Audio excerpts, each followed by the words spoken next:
Amém. Louvado seja Deus. Cumprimento a todos com a graça e a paz. Amém. Que bom nós poder estarmos reunidos mais uma vez, no nome do Senhor. Eu vou te pedir que abra a sua Bíblia em Atos capítulo 2, mas ela vai ser a nossa leitura introdutória. Nós temos, assim como a lição da escola bíblica, usado essa leitura de base nas nossas mensagens da semana, e hoje não vai ser diferente. Nós vamos aprender mais um aspecto da igreja. Mas eu vou fazer primeiro essa leitura com os irmãos, e assim que os irmãos sentarem, se possível, abram suas Bíblias também em Miqueias. Mas depois que os irmãos sentarem, primeiro vamos ler Atos 2 e orar ao Senhor. Atos capítulo 2, versículo 1 diz assim: Cumprido-se o dia de Pentecostes, estavam todos reunidos no mesmo lugar. De repente veio do céu um som, como de um vento veemente e impetuoso, e encheu toda a casa em que estavam assentados, e foram vistas por eles línguas repartidas como que de fogo, as quais pousaram sobre cada um deles. Os irmãos podem sentar. Feche teus olhos, encurva tua cabeça. Vamos orar ao Senhor. Amado Deus e eterno Pai, Senhor, muito obrigado por essa noite. Somos gratos ao Senhor porque temos uma igreja para congregar, temos bancos para nos assentar de maneira confortável ao ouvir a Tua palavra. O Senhor tem nos agraciado assim com muitas dádivas e muitas alegrias, e muito obrigado, Senhor, pelos nossos irmãos que o Senhor tem preservado com saúde, que de acordo com Paulo, quando nós olhamos para os nossos irmãos preservados em saúde, nós devemos reconhecer o milagre do Senhor em forma de cuidado e devemos nos alegrar pela comunhão dos santos. Eis-nos aqui diante da Tua palavra e sabemos que sem o auxílio do Teu Espírito Santo não passam de palavras e textos vazios. Mas mediante a atuação do Senhor, os nossos olhos são abertos, nossos ouvidos desagravados. O Senhor tem o poder de curar e sarar o nosso coração, e é por isso que nós estamos aqui. Revela-te a nós mais uma vez. Não existem barreiras para o Senhor, Deus. Então que o Senhor possa adentrar a cada lar que se conecta conosco através da internet nessa noite. Olha pelo coração do marido, da esposa, dos filhos. Olha por esse jovem tão carente da Tua presença, da Tua companhia. Que o Senhor abrace esse coração nessa hora e dê aos Teus filhos fome e sede da Tua palavra, para termos assim consciência que Cristo é a verdade, Cristo é o caminho e Cristo é a vida. Assim nós nos apresentamos diante do Senhor. Suplicamos a Tua bênção em nome de Jesus. Amém e amém, Jesus. Você que pode, abre a sua Bíblia no livro de Miqueias. Está no Antigo Testamento. Eu sei, fica à vontade, eu sei que não é um livro que nós costumamos muito a ler, então nós vamos fazer uma introdução para estudar o livro de Miqueias, e na noite de hoje eu pretendo fazer um resumo sobre o livro de Miqueias com os irmãos, mas na expectativa de que em casa os irmãos tenham prazer de voltar no que nós vimos hoje e ler. O livro de Miqueias é bem pequenininho, são 7 capítulos só, dependendo ali da sua velocidade de leitura, 20, 30 minutinhos você faz a leitura de Miqueias. Amém, irmãos? A primeira coisa que eu queria, antes de nós entrarmos no livro de Miqueias, é fazer algumas observações para a gente entender quem foi Miqueias. A gente sabe que Miqueias foi um profeta, e existe uma divisão ali na Bíblia entre profetas maiores e menores por causa do tamanho do livro, né? Então Miqueias é um profeta menor por causa do tamanho do seu livro, que tem só 7 capítulos. Mas eu vou fazer uma introdução aqui para os irmãos compreenderem. O livro de Gênesis, no capítulo 12, inaugura uma seção, uma parte do livro de Gênesis que é conhecido como o período dos patriarcas. E vai de Gênesis capítulo 12 até Gênesis capítulo 50, fechando o livro, é o período dos patriarcas. Ali você vai ter a história de Abraão, de Isaac, de Jacó e de José, cada um em um ponto. E o capítulo 12 em específico inaugura um diálogo entre Deus e Abraão, onde Deus vai de encontro a Abraão e diz a ele que ele precisava sair da terra dele, do meio da parentela dele, e Deus então faria dele uma grande nação. Que de acordo com Hebreus, essa nação era tão grande quanto a areia da praia, ou tão numerosa que não se podia contar, uma geração muito grande. E quando Deus faz esse convite para Abraão, em Gênesis capítulo 12, a partir do versículo 1, Abraão ele morava numa terra, onde hoje para nós é a Etiópia, ele morava numa terra que era a descendência de Sem. E Sem era um dos filhos de Noé. É daí que às vezes você vai ouvir ou vai ver alguma notícia falando sobre o preconceito ou o ódio contra o povo semita. O povo semita deriva da descendência do terceiro filho de Noé, Sem, os semitas. Abraão era semita. Ele já era relativamente um senhor, né, de 75 anos, quando Deus dá a ele uma palavra que faria dele uma grande nação. E ali Deus pede que ele se afaste do meio da parentela, se afaste da descendência de Sem, porque Deus ia fazer a partir dele um novo povo. E assim fez. Eu anotei algumas coisas que são interessantes para você ler. O cumprimento dessa promessa que Deus fez a Abraão, você tem a certeza dela em Hebreus 11:12, que diz: assim, daquele homem já sem vitalidade, ou seja, velho, originaram-se descendentes tão numerosos como as estrelas do céu e tão incontáveis como a areia da praia do mar. A divisão de Gênesis com relação aos patriarcas vai do capítulo 12 até o 50, do capítulo 12 ao 25 você tem a história de Abraão, do 25 e 26 você tem a história de Isaac, filho de Abraão, de 27 a 36 você tem a história de Jacó, e aí o nome de Jacó o próprio Deus muda para Israel, então às vezes você vai ver ele sendo chamado de Jacó ou às vezes sendo chamado de Israel. E a história dele vai do versículo 27, do capítulo 27 até o capítulo 36.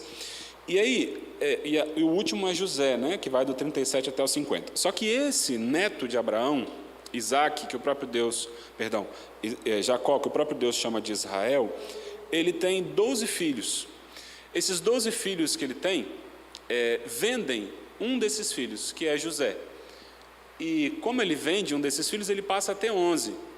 Só que depois que a situação se resolve, já no final do livro de Gênesis, Jacó sabia que os filhos dele tinham uma herança muito grande na mão do Senhor. E para que José não ficasse prejudicado por ter sido vendido pelos irmãos, Jacó então adota como filho os 2 filhos de José que nasceram no Egito e traz como seus próprios filhos. Então, Jacó passa a ter 13 filhos. E a gente sabe, pela leitura do Antigo Testamento, que são 12 tribos de Israel, porque uma dessas tribos, que é Levi, não teve tribo. Essa tribo de Levi, Deus diz assim, olha, eu não vou dar terra para Levi, porque a herança de Levi sou eu mesmo, o Senhor.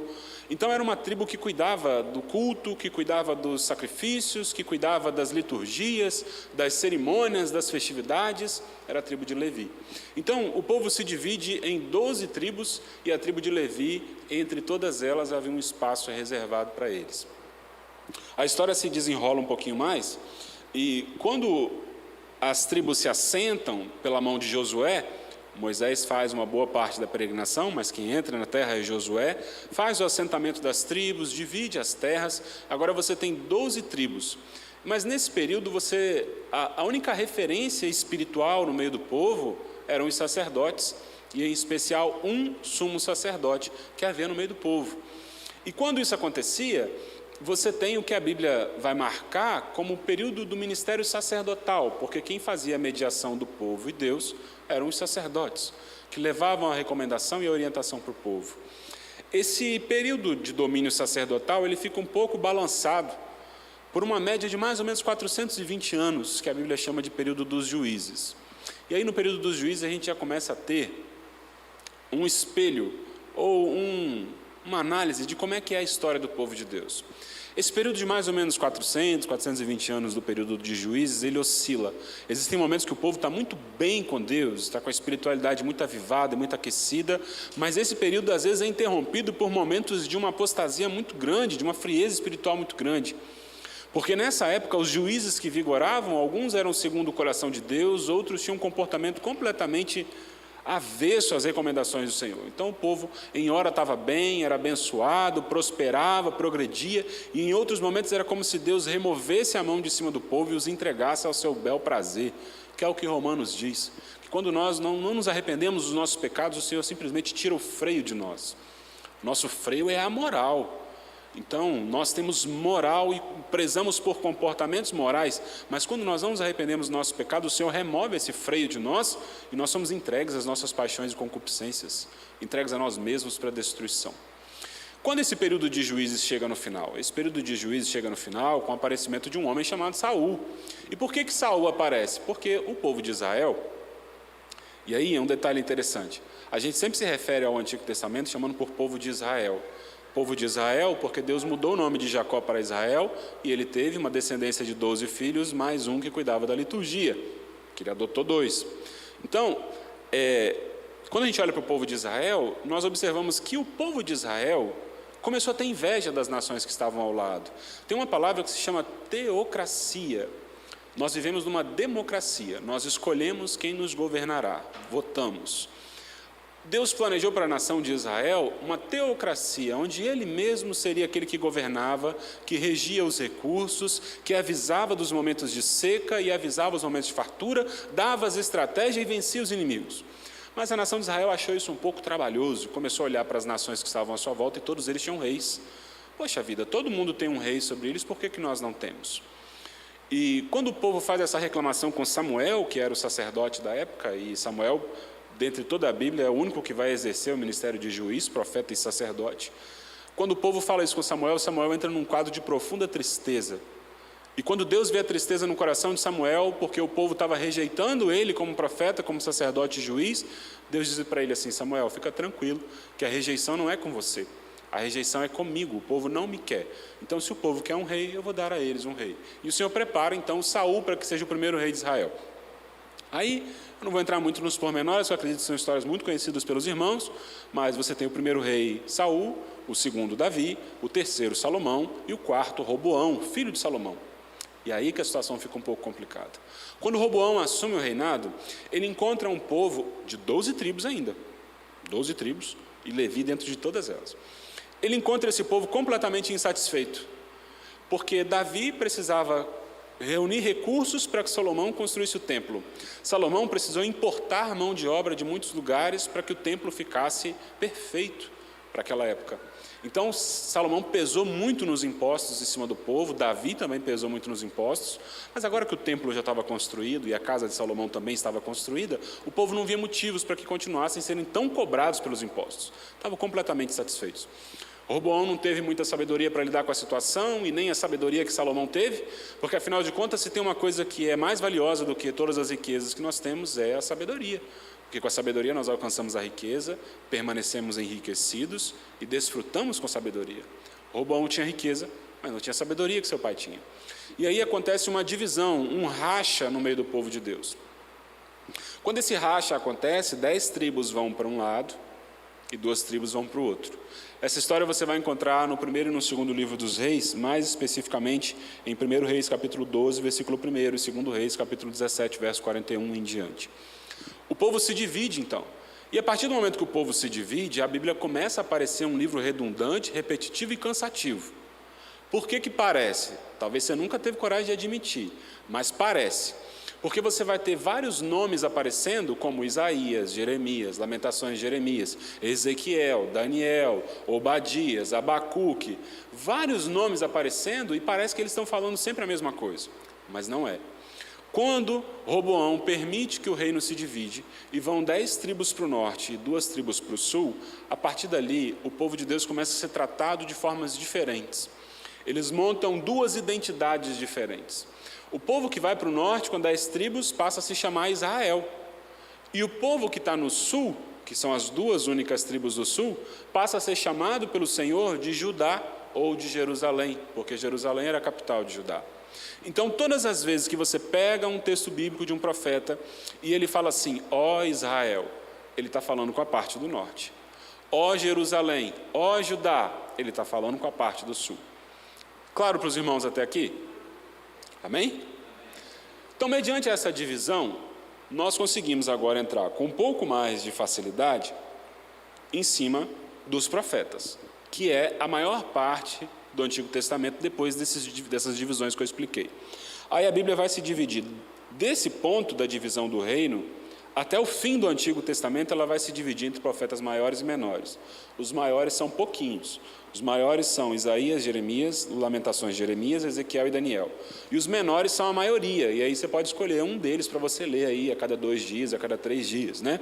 Que sobra Oséias, Joel, Amós, Obadias, Jonas, Miqueias, que é o de hoje, Naum, Abacuque, Sofonias, Ageu, Zacarias e Malaquias. E aí, todas as vezes que você estiver lendo um texto e você pensar assim, nossa, parece que eu já li isso aqui, esse irmão falando isso. Ele estava falando isso para o reino do norte, agora ele está falando isso para o reino do sul, e pode perceber que por mais que pareça que ele fale a mesma coisa 2 vezes, existem condições agravantes. Porque embora os reinos estivessem divididos, mas ainda fossem chamados pelo Senhor como nação de Israel, como meu povo, como meus bichinhos, ainda assim Deus percebe a diferença de identidade entre cada um deles. Infelizmente, o que vai acontecer depois dessa racha dos reinos é um processo de degradação moral muito grande. Lembra de novo de Romanos. Quando nós começamos a pecar, vamos pecando, falhando, errando, sentamos no banco da igreja e o Evangelho grita aos nossos ouvidos a necessidade do arrependimento. Nós lavamos o nosso coração com as águas purificadoras da palavra, nos arrependemos de quem nós éramos, mudamos. Agora, se eu sento, ouço a palavra e nada muda no meu coração, vai chegar um momento em que o próprio Deus vai olhar para mim e para você sem desejo de nos converter do nosso mau caminho. Ele tira o nosso freio da moralidade. E nós entramos num processo de degradação moral tão grande, onde nós nos perdemos de quem nós somos. E no momento onde os sacerdotes, que antes eram a comunicação de Deus com o povo, estão completamente corrompidos, e Deus não pode usar mais os sacerdotes para falar com o povo, Deus almeja então falar através dos reis, que são a liderança governamental da época, e olha para os reis voltados para os seus próprios interesses, desejos e prazeres. Deus não pode contar mais com os reis. Os juízes já não existiam mais porque foram substituídos pelos reis. Então você inicia uma nova etapa no texto bíblico, que é o período profético. O ministério profético vai acompanhar todo o período enquanto existiam reis governando em Israel, seja no norte, seja no sul. Porque quando Deus olhou para a nação completamente perdida e degradada, não havendo sacerdotes, juízes, reis, homens e mulheres que Deus pudesse olhar e acreditar alguma coisa, então Deus começa a levantar homens que Ele mesmo vai chamar de profetas. Então, é nesse contexto que nós chegamos no livro de Miqueias. E aí, eu vou resumir algumas partes para os irmãos, na expectativa de que os irmãos leiam Miqueias em casa. Meu trabalho é facilitar a sua leitura em casa, mas nenhuma pregação, por mais eloquente que o pregador seja, substitui a sua comunhão com o Senhor e a sua leitura bíblica. O capítulo 1 de Miqueias tem uma divisão clara, na verdade, do capítulo 1 até o capítulo 3. E Miqueias é um desses profetas que trata tanto o reino do norte quanto o reino do sul. Do capítulo 1 até o capítulo 3, Miqueias vai explicar para o povo que Deus estava insatisfeito com os seus comportamentos. Vai mostrar para eles quais são esses comportamentos que Deus estava insatisfeito. E Deus vai avisar para eles que o reino do norte já estava sendo punido e que o reino do sul, a punição estava próxima de Jerusalém. Quando você pensar nos dois reinos, você pode lembrar também que o reino do norte, com as 10 tribos, praticamente é extinto. Ele some por causa da opressão. Eles são massacrados. Tem uma expressão que era usada para os assírios na época, que é rolo compressor, mas a ideia não é um rolo compressor, é uma espécie de moedor de cana, sabe? Quando os assírios chegavam, era isso que eles faziam com as nações, e foi isso que aconteceu com o reino do norte. Já o reino do sul não, o reino do sul permanece por mais tempo estruturado. Então, Miqueias capítulo 1, versículo 5, diz assim: tudo por causa da transgressão de Jacó, por causa dos pecados da nação de Israel. Estou falando ao reino do norte. E aí Deus continua, através do profeta. Qual é a transgressão de Jacó? Acaso não é Samaria, que é a capital do reino do norte? Qual é o altar da idolatria de Judá, que é reino do sul? Acaso não é Jerusalém, que é a capital do reino do sul? Aqui, o profeta está explicando para nós que ele está tratando tanto do reino do norte quanto do reino do sul. Amém para os irmãos até aqui? Ele continua no versículo 8 até o versículo 16, explicando basicamente para os irmãos que o reino do norte vai ser destruído e os inimigos já estão próximos de consumar a destruição também do reino do sul. Olha só o versículo 8 em especial. O profeta diz assim: por causa disso, eu, o profeta, chorarei e lamentarei, andarei descalço e nu, uivarei como um chacal e gemerei como um filhote de coruja. Dependendo da sua tradução, vai dizer filhote de avestruz. Vamos entender o que ele está dizendo aqui. Deus deu uma revelação para o profeta. Se nós tivéssemos a revelação, seria assim: imagina alguém que você ama muito. Agora imagina essa pessoa sendo destruída, passando por um moedor de carne. É essa a visão que Deus deu ao profeta. Com o reino do norte já havia acontecido e estava prestes de acontecer com o reino do sul.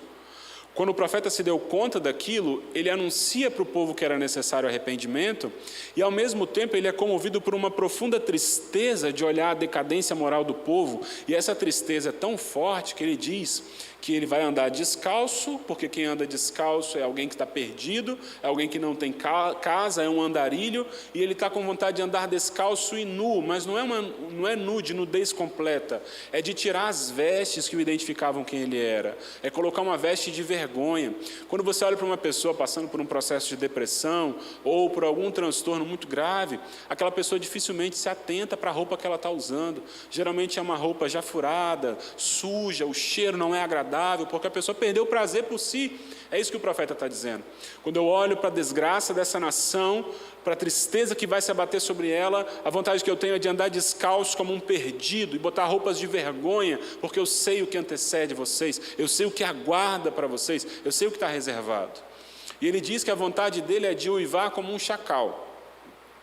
O chacal é um animal que o som dele não é o de um latido ou de um uivo para se apresentar para a fêmea. Sabe um cachorro grande, com dor?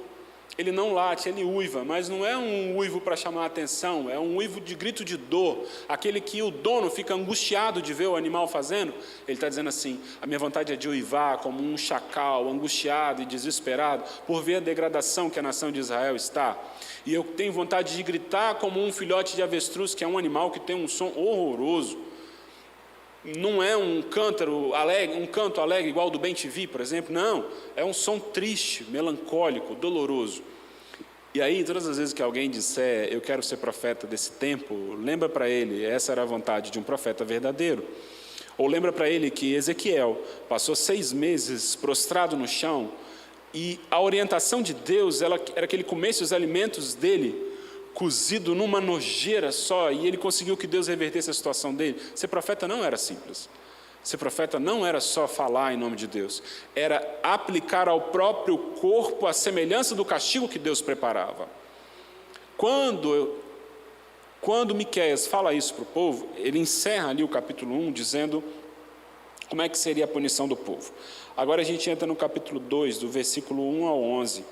E nesse capítulo 2 é onde Miqueias vai explicar para o povo por que Deus o estava prestes a punir. Estava em casa, vai dormir, não ora para que tenha sonhos abençoados pelo Senhor, com revelações, não.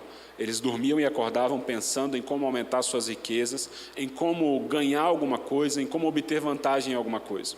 O problema é que essas pessoas tinham posses, tinham poder, tinham condição de fazer. E Deus diz, e fazem isso porque têm condição de executar. E quando acordam, colocam seus planos em prática, fazendo mal àqueles que não têm como se defender. O texto de Miqueias trata muito para nós, enquanto igreja, da nossa responsabilidade no trato uns com os outros. Porque talvez você pode dizer assim, pastor, mas eu não tiro vantagem de ninguém, eu não durmo e não acordo pensando em tirar vantagem de ninguém. Mas olha, irmãos, comece a observar a forma que você trata as pessoas que não têm nada a te oferecer. Comece a observar a forma que você trata o garçom. Comece a observar a forma que você trata as pessoas que você coordena no seu ambiente de trabalho. Comece a observar a diferença que existe em você quando você vai pedir um favor a alguém, o seu tom de voz, a sua apresentação, a sua humildade, e quando você vai corrigir alguém ou quando você acha que está certo com alguém. Porque o que Deus está condenando não é a atitude em si, mas o que está por trás, que é um coração contaminado. E o meu e o seu coração é igual aquele carrinho de supermercado que tem a roda travada e que puxa sempre para o mesmo lado. A nossa inclinação natural é ao pecado e à destruição da nossa consciência limpa, como diz Paulo. O versículo 11 também traz um agravo para a comunidade de Israel. Deus diz assim: se um mentiroso e enganador vier e disser, eu pregarei para vocês fartura de vinho e bebida fermentada, ele será o profeta desse povo. Aí, se a sua tradução for a Nova Almeida atualizada, o NTLH, vai traduzir a palavra bebida fermentada por cerveja, porque é a mesma coisa. No Antigo Testamento, você tinha que usar uma palavra para definir cada coisa. Então, você tinha bebida forte, bebida fermentada, o vinho. No Novo Testamento, não. O Novo Testamento, que é em grego, você tem uma palavra só para tudo. Vinho novo, vinho velho. Mas não é só vinho, representa todo o conjunto de bebidas que podem alterar ali a condição física da pessoa, psíquica da pessoa. E Deus está dizendo assim, se tiver um mentiroso e enganador no meio de vocês, que diz que vai pregar para vocês a prosperidade, ele vai ser o profeta do povo. Porque o povo estava tão morto em suas próprias concupiscências, estavam tão mortos em seus pecados, a degradação moral era tão grande, que qualquer um que viesse com palavras boas, eles adotavam e aceitavam como profeta. Porque eles sabiam, no íntimo do coração, eles sabiam que o caminho que eles estavam era passível de repreensão, porém a palavra de repreensão é muito desagradável. Então, eles preferiam aceitar qualquer profeta que falasse coisas boas. E a gente precisa ter uma sinceridade com nós mesmos ao estarmos diante da palavra. Qual é a nossa condição real, qual é a nossa posição real, e entendermos que nós nunca estaremos perfeitos o suficiente para que não sejamos corrigidos por ela. Porque aqui tem uma nação que não estava se dando conta do seu erro, tamanha era a degradação. É por isso que nós precisamos congregar. É por isso que nós precisamos reconhecer que a palavra são as águas purificadoras que nos lavam dos nossos erros. Porque fomos comprados pelo Senhor, mas às vezes estamos tão cegos pelo curso natural da nossa vida, que como um carrinho que vai puxando para o lado, nós já estamos muito distante do caminho, da verdade da vida. E precisamos ouvir de outros que nos abram um entendimento acerca da palavra. Então é impossível que eu e você sejamos igreja sozinhos. Dentro da minha e dentro da sua casa você não passa de um membro. Aí Miqueias encerra o capítulo 2 e ele entra no capítulo 3. O povo que Miqueias estava falando, a nação de maneira geral, tinha um comportamento completamente deturpado, mas isso não parava apenas na nação, nos homens e nas mulheres. Isso também acontecia com as autoridades da época. Miqueias capítulo 3, do verso 3 ao 5, diz assim: aqueles, ou seja, as autoridades, comem a carne do meu povo, arrancam a sua pele, despedaçam os seus ossos, os cortam como se fossem carne para a panela. Um dia clamarão ao Senhor, mas Ele não lhes responderá. Naquele tempo, Ele esconderá deles o rosto por causa do mal que eles têm feito. Assim diz o Senhor: aos profetas que fazem o meu povo desviar-se, e quando lhes dão o que mastigar, proclamam paz, mas proclamam guerra santa contra quem lhes fecha, contra quem não lhes enche a boca. Primeira coisa, quando Deus diz que haviam autoridades que comiam a carne do povo, que arrancavam a sua pele, despedaçavam seus ossos e cortavam o povo, Ele está usando uma forma poética, ilustrada de falar o quanto que o povo humilde estava sendo massacrado por aqueles que tinham condição de massacrar. Eu estava fazendo um trabalho para a faculdade e esse trabalho era sobre instituição de trabalho. E aí eu estava observando uma empresa em específico que tinha uma rotatividade muito grande de funcionários, mudava muito o quadro de funcionários. Então, geralmente, a pessoa entrava como um cargo mais simples e logo ela assumia uma gestão e logo depois ela assumia da empresa também. E aí o que acontecia? Quando essa pessoa entrava num cargo mais simples, quem estava acima dela fazia uma série de cobranças ridículas, desnecessárias sobre ele. Sabe aquela pessoa que tem o prazer de mandar e assim, já que eu posso mandar, então eu vou apertar isso aqui, vou mandar ele fazer aquilo que eu tenho vontade de fazer. E aí a pessoa fazia isso. Ele estava ali como funcionário num cargo mais simples. Como eu disse, a empresa tinha uma rotatividade muito grande. Então, daqui a pouco, esse que estava aqui, ele subia de cargo, porque aquele ali saiu. Agora ele estava numa posição com mais autoridade sobre outros funcionários que ele precisava coordenar. Olha que curioso. Por mais que quando ele entrou, ele tenha sido humilhado, boicotado, tenham pesado, tenham sido covardes com ele na escala de trabalho, na função, no descanso, tenham humilhado ele, curiosamente, quando ele assume uma posição melhor, ele faz exatamente a mesma coisa com aquele que estava na posição que antes ele estava. E o que é isso senão degradação? Consequentemente, quando você pensa em um funcionário, 2, beleza, mas todo o quadro da empresa era daquela forma. As pessoas podiam trabalhar bem, as pessoas podiam ter um bom ambiente de trabalho, mas não tinham, porque estavam mortas em seus próprios mundos e seus próprios desejos e vontades. É isso que está acontecendo com esse conjunto de autoridades. Eles poderiam fazer a vida do povo ser mais tranquila, mas o prazer de mandar, o prazer de humilhar, o prazer de ver e enriquecer, o prazer de se sentir superior. E eu preciso te dizer de novo que o coração desses homens e mulheres não são diferentes dos nossos.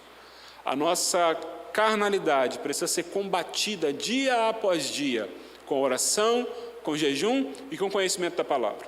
Se nós abandonarmos essas dinâmicas da fé, automaticamente nós seremos desprezíveis diante de Deus. O profeta diz assim: vocês que agem dessa forma, quando vocês orarem ao Senhor pedindo socorro, Ele vai ouvir, mas vai virar o rosto de vocês e não vai atender a oração de vocês. E Deus faz uma outra condenação. Não tinha ministério sacerdotal, não tinha juízes, não tinha um rei segundo o coração de Deus, mas haviam profetas. Só que havia uma especialidade de profetas que iam na casa das pessoas ricas e pregavam prosperidade, profetizavam bens e crescimento. E o povo dava dinheiro para esses homens. Agora, aqueles que não tinham condição de pagar, recebiam uma profecia diferente. de mais dor, de mais destruição, de mais dureza na vida, de mais sofrimento e de mais angústia. Deus diz assim: aqueles que profetizam dessa forma estejam convictos que não são bem vistos por mim, terão a mesma paga daqueles que oprimem o meu povo. Quando a gente lê isso aqui, de novo, o tempo presente não é diferente desse aqui. Então eu preciso julgar tudo aquilo que eu ouço, toda a profecia que eu recebo, toda a pregação da qual eu participo, para que eu não seja enganado, não seja ludibriado. Eu não posso simplesmente dizer amém para tudo que eu ouço, sem antes julgar se aquilo ali é bíblico para amadurecer a minha fé e a minha espiritualidade, senão eu sou levado com vento de doutrina. E vivo uma vida desprezível e medíocre, porque eu ainda não alcancei a iluminação que vem de Deus sobre o meu e o seu entendimento.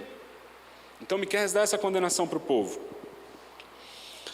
Terminando o capítulo 3, Miqueias entra no capítulo 4 e as coisas começam a ficar mais agradáveis, mais leves e mais gostosas de ler. Porque o capítulo 4, Deus começa a usar Miqueias para dar palavras de conforto para o povo. Do versículo 1 até o versículo 5, que é a mesma coisa que está em Isaías capítulo 2, do verso 2 ao 4, ele faz um anúncio para o povo de um período de reinado de paz, anunciando a chegada de um novo Messias, capítulo 4, do verso 1 ao 5. Depois, no mesmo capítulo 4, do verso 6 ao verso 13, Deus explica como é que ele vai salvar o povo dele. Ele diz que vai chegar um reinado de paz. E nos versículos seguintes ele explica como é que vai ser. Eu quero ler para você Miqueias capítulo 4, versículo 13. Como é que Deus vai fazer com esses que eram tão fracos e que estavam sendo tão oprimidos? Ele diz assim: levante-se e ataque os inimigos, ó cidade de Sião, pois eu darei a vocês chifres de ferro e cascos de bronze para despedaçar muitas nações. Você consagrará ao Senhor, ao soberano de toda a terra, os ganhos ilícitos e a riqueza delas. O que está no versículo 13 do capítulo 4 é mais ou menos a mesma coisa que Paulo fala aos Coríntios e que Apocalipse também fala. Deus diz assim: vocês que são os mais pobres e os mais fracos, eu vou dar a vocês chifres, que é sinônimo de poder, mas chifres de ferro, e vou dar a vocês proteção de bronze, para que vocês não sejam atingidos, e vocês vão esmiuçar o inimigo de vocês, e vocês vão apresentar os ganhos dos inimigos de vocês, para que esses ganhos ilícitos sejam julgados. Olha o que Paulo fala em 1 Coríntios capítulo 6, verso 2: será que vocês não sabem que o povo de Deus julgará o mundo? Então, se vocês vão julgar o mundo, será que não são capazes de julgar essas coisas pequenas? O que Apocalipse fala é que a igreja vai compor um grande tribunal, onde nós julgaremos o mundo onde não houve arrependimento. Nós participaremos desse julgamento. Isso aparece em Paulo, isso aparece em Miqueias, isso aparece em Isaías. Então nós vivemos em um mundo que jaz do maligno em corrupção total, em destruição total, em apostasia e em frieza. E o amor de muitos vem se esfriando, e isso para nós é um sinal de que nós precisamos nos aquecer. E Miqueias fala assim: a vocês será dado o poder de esmiuçar os adversários de vocês e julgarem os ganhos ilícitos. É quando o Senhor montará um tribunal para todos nós podermos julgar aqueles aos quais não aceitaram o arrependimento em tempo oportuno. Miqueias então encerra o capítulo 4. No capítulo 5, ele vai dizer basicamente, ele vai explicar o capítulo 4 com mais detalhes, vai falar como é que é a chegada desse Messias, e aí eu chamo você agora para o capítulo 6, versículo 3. Nós vamos até o versículo 8. Miqueias capítulo 6, verso 3. Deus fala assim para o povo: meu povo, o que eu fiz contra você? Eu fui muito exigente? Responda-me. Eu o tirei do Egito, o redimi da terra da escravidão, enviei Moisés, Arão e Miriam para conduzi-lo. Deus inicia o versículo 3 até o 8, fazendo algumas perguntas retóricas para o povo. Pergunta retórica é aquela que você não espera a resposta. Você chegou em casa, alguém acabou de passar pano no chão, aí você para na porta, aí a pessoa que acabou de passar pano vira para você e fala: você não vai entrar aqui agora não, né? Aquela pessoa não quer uma resposta, só quer que você não entre no chão que está molhado. Deus faz várias perguntas retóricas para o povo. O objetivo da pergunta retórica é estimular o ouvinte a refletir sobre aquilo que está sendo perguntado.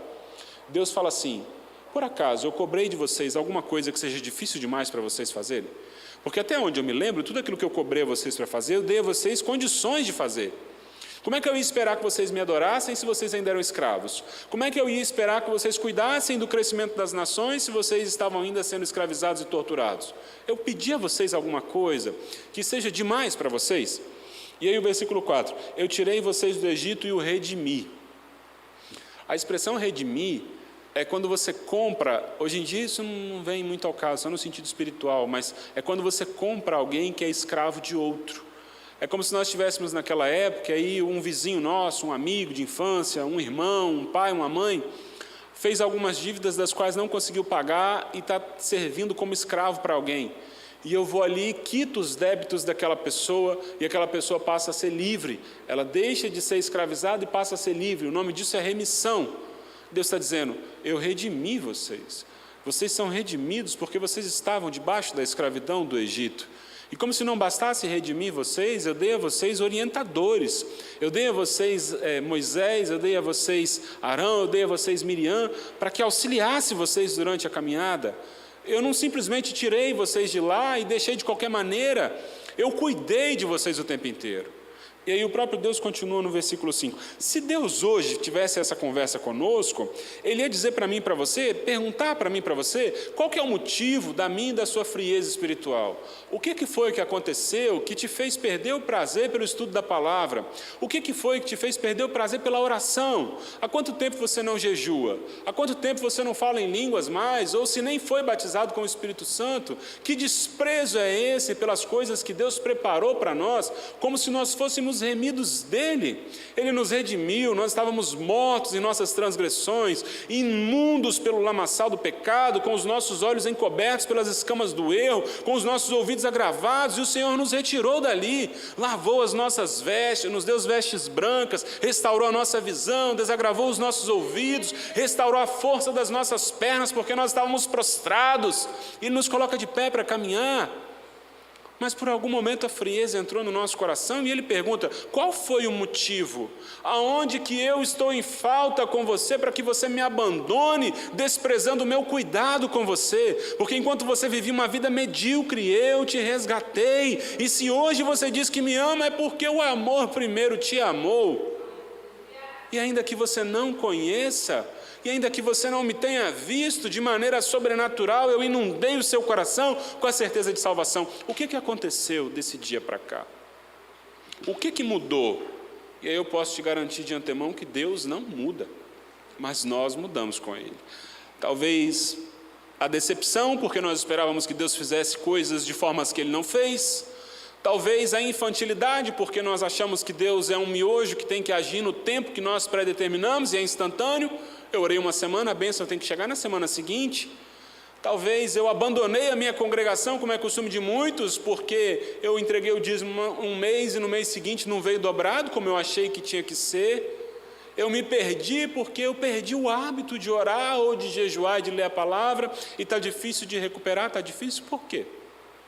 Será que nós vamos esperar que nós de fato tenhamos dificuldade para aprender a sorrir e ser grato pelas coisas que o Senhor nos tem feito? Será que nós vamos esperar, assim como a nação de Israel e assim como a nação de Judá, será que nós vamos esperar o destruidor bater a porta da nossa casa para nós nos lembrarmos do nosso Deus? Porque não foi para isso que Ele nos chamou. Ele nos chamou para desenvolvermos reservas com Ele, para que tenhamos conhecimento da palavra de forma a estarmos preparados para o dia mau, e não esperar o dia mau chegar para então começar a nos preparar. Ele diz assim, versículo 5, Deus faz um memorial para o povo. Meu povo, lembre-se do que Balaque, rei de Moabe, pediu, e do que Balaão, filho de Beor, respondeu. Recorde a vingança que você fez desde Sitim até Gilgal, e reconheça que os atos santos, que os atos do Senhor são justos. Primeira coisa, lembra do que Balaque, rei de Moabe, pediu, e Balaão, filho de Beor, respondeu. Balaque chama Balaão para poder amaldiçoar o povo. Balaque era rei, e de repente ele para e olha a nação de Israel se aproximando dele, e era uma nação muito maior e muito mais forte que ele pensa, com esse povo eu não tenho condições de guerrear, vou chamar Balaão para que amaldiçoe esse povo através de um ritual, de uma profecia.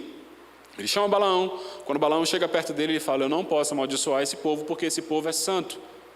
E Deus está dizendo assim, vocês não precisam temer nem mesmo as hostes espirituais da maldade, porque quando elas poderiam ser postas contra você, eu intervi, porque vocês são povo meu. Quando nós olhamos para o Evangelho, nós vemos Jesus curando pessoas enfermas, libertando pessoas endemoniadas, trazendo pessoas mortas à vida novamente. Tudo isso para dizer para mim e para você o que Miqueias já disse, porque a morte está na mão dele e para nós, humanos, ela é uma separação de quem nós amamos, mas para os crentes verdadeiros, ele é um encontro triunfal com o nosso Senhor, naquilo que na visão judaica é chamado de paraíso, onde nós descansaremos aguardando o julgamento para entrarmos na Nova Jerusalém com ele. Ele diz assim: lembrem-se daquilo que aconteceu quando vocês estavam passando de Gilgal em diante até a ponta do Jordão. Deus secou as águas para que o povo passasse em seco no meio das águas, e quando eles chegaram do outro lado não havia nenhum rei que tivesse coragem de peitar aquela nação. O que diz Josué capítulo 5, versículo 1: todos os reis amorreu que habitavam a oeste do Jordão e todos os reis cananeus que viviam ao longo do litoral souberam como o Senhor tinha secado o Jordão diante dos israelitas, até que tivessem atravessado. Por isso desanimaram e perderam a coragem de enfrentar os israelitas. Deus está perguntando: eu não estou conseguindo entender a frieza de vocês. Se contra vocês não existem demônios, não existe enfermidade, não existe a morte, não existe nada que os pare, aonde foi que eu cobrei de vocês algo demais para que vocês abandonassem a comunhão e a intimidade comigo? Para onde é que foi o amor por participar do corpo e do sangue de Cristo e ser contado entre aqueles que naquele grande dia formarão um tribunal de Cristo, para que diante de uma nuvem de testemunhas o mundo seja julgado com seus erros e falhas? Para onde foi esse amor? Para onde foi essa certeza? Deus continua dizendo, versículo 6, para nós podermos levar para casa essa recomendação tão simples de Deus para nós. Com que eu poderia comparecer diante do Senhor e curvar-me perante o Deus exaltado? Em outras palavras, o que eu posso fazer para alegrar a Deus? E o profeta continua dizendo ainda no versículo 6, deveria oferecer holocausto de bezerros de 1 ano? E quando ele faz isso, ele está fazendo uma referência ao período sacerdotal. Quando alguém pecava, pegava um animal perfeito, e não é perfeito porque ele era lindo, não. Era perfeito porque ele não tinha nenhum tipo de doença. Não tinha um olho cego, uma pata que mancava, não. Era um animal perfeito, e aquele animal era apresentado, sacrificado, aquele animal morria para que o pecador tivesse seu pecado apagado pelo sangue daquele animal inocente, exatamente o que Cristo faz por nós. E aí o profeta fala assim: o que é que Deus exige? Que eu me apresente diante dele com um animal? E aqui nós já estamos num processo onde o que Deus está começando a explicar para o povo é a necessidade da conversão de coração, e não de carne de animais inocentes, mas corações quebrantados. Então o profeta fala: será que se eu levar um animal perfeito de 1 ano e sacrificar ele, será que Deus vai me perdoar se eu fizer isso? É uma pergunta retórica de novo. Ele diz assim, versículo 7, ficaria o Senhor satisfeito? Então, se um não é suficiente, será que ficaria o Senhor satisfeito com milhares de carneiros, com 10.000 ribeiros de azeite? Ou seja, eu falhei muito, eu errei muito, será que o que eu preciso apresentar para Deus, então, é uma oferta muito grande? É um monte de carneirinho, um monte de cabritinho perfeito para ser sacrificado? É uma quantidade enorme de azeite extraído da forma mais pura? Será que é isso que eu preciso apresentar ao meu Senhor, então, para que Ele me perdoe? É isso que Deus espera? Será que eu vou alegrar o coração de Deus se eu fizer isso? O problema dessas duas situações é que quando o Evangelho grita para nós que nós precisamos nos arrepender, isso envolve uma transformação interna. O meu coração precisa identificar o erro, eu preciso clamar a Deus perdão por esse erro e buscar a transformação daquilo que eu tenho vivido. Quando eu compro o meu perdão através de um animal que eu posso pagar, eu terceirizo a remissão do meu pecado e ela se torna inválida. E o profeta continua dizendo: então, se não adianta eu oferecer um animal, e se não adianta eu oferecer 1000 animais, então será que eu devo oferecer o meu filho mais velho por causa da minha transgressão? O fruto do meu corpo por causa do pecado que eu cometi? Já que então o pecado se apaga com sangue, então será que eu tenho que entregar o meu primeiro filho, o meu primogênito? Será que eu tenho que apresentar o meu primogênito? E ele não fala isso em vão, ele fala disso lembrando do primeiro homem que nós estudamos, Abraão. Porque quando ele teve de fato seu filho, Deus pediu: entregue-me o teu Isaque. E quando ele subiu o monte para sacrificar, Deus ensinou para ele que a última coisa que Deus quer é sacrifício humano, porque todos os povos ao redor faziam, e Deus estava ensinando ele a ser uma nova nação. Fala: eu não quero sacrifício humano. E aí a situação fica mais difícil, porque se eu não posso comprar um animal, se eu não posso comprar 1000 animais, se não adianta eu pegar o meu filho e entregar ele pelos meus pecados, a situação fica muito mais íntima, muito mais pessoal. E aí o profeta diz no versículo 8, ele mostrou a você, ó homem, o que é bom e o que o Senhor exige.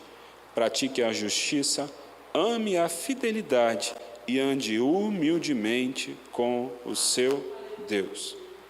Deus monta um memorial, senta com seus filhos e fala assim: eu fiz isso, isso e isso por vocês. Por algum motivo vocês se esqueceram, mas eu estou recobrando a memória de vocês, porque a comunhão comigo não se compra através de ofertas, nem de sangue sendo derramado. A comunhão comigo se compra através do arrependimento genuíno, da humildade no ser, no falar e no tratar. Quando você olhar para alguém, por mais que aquela pessoa esteja numa posição inferior à sua, por mais que aquela pessoa esteja debilitada em relação a você, seja humilde, humano, ame a fidelidade e a comunhão com o Senhor. Porque da mesma forma como Deus não se esqueceu de uma página da história da humanidade que Ele mesmo escreveu, Ele não se esquece de tudo o que Ele prometeu a mim e a você e de tudo o que nós já trilhamos com Ele. Todos os que estão aqui receberam promessas de Deus e receberam ensinamentos de Deus. Deus já nos deu provas infinitas da fidelidade e da bondade dEle. Se Ele foi fiel até aqui, Ele continuará sendo fiel até a consumação dos séculos, não restando espaço para dúvida no nosso coração. Se tiver difícil de alcançar o arrependimento por alguma coisa, lembre-se da dinâmica básica da fé: oração, leitura da palavra e jejum. É somente isso que nos leva ao arrependimento genuíno das nossas falhas. Amém, irmãos? Vamos nos colocar de pé. Fica pendente aí o capítulo 7 para os irmãos estudarem em casa. Leia, releia, entenda que você tem na mão um banquete que não tem hora para acabar. Alimenta a sua alma para que você não seja enganado. E quando o evangelho estiver fácil demais, pode ter certeza que você está errado. Amado Deus e eterno Pai, Senhor, muito obrigado por essa noite. Nós somos gratos pela Tua palavra, somos gratos pela revelação do Senhor. Que o Senhor possa, durante a ida para casa ou quando nos deitarmos, no íntimo de cada coração, o Senhor traga à memória tudo que o Senhor já prometeu e tudo que o Senhor já fez. Nós, seres humanos, temos uma tendência horrorosa de perdermos a gratidão. Nós nos esquecemos muito fácil daquilo que o Senhor fez. Nos esquecemos muito rápido dos presentes que ganhamos. E começamos a pedir, e nos esquecemos daquilo que o Senhor tem feito. Senhor, a nossa vida é Tua, o governo dos nossos dias é Teu. Ilumina o nosso entendimento, conduza